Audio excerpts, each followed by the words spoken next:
Nasmu independen terpercaya.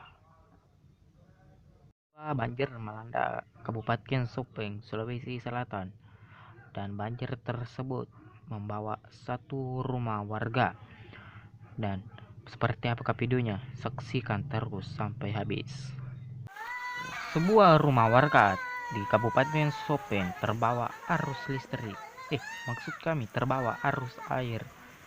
Dan kemudian si pemilik rumah tersebut sempat menyelamatkan diri dari banjir tersebut. Dan semoga si pemilik rumah diberi kesabaran dan semoga rumahnya cepat kembali lagi.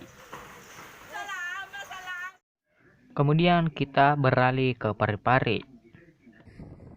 Angin kencang melanda Parepare, Sulawesi Selatan, dan angin tersebut bermagnitudo 7, ini emangnya ini gempa. Maaf. Angin kencang tersebut, kencangnya seperti apa ya? Saya tidak tahu. Pastinya saya tidak tahu ya. Sepertinya ini di pinggir pantai, ada masjidnya.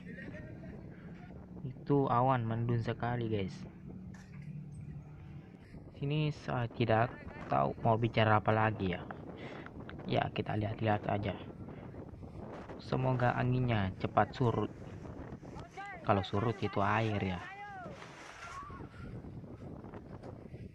Ini pastinya kencang sekali, guys.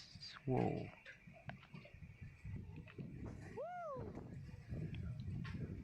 Oke, cukup itu. Jangan lupa di segera klik ke share juga ke teman-teman kalian agar channel kami dikenal banyak kurang. Oke, wassalamualaikum warahmatullahi wabarakatuh.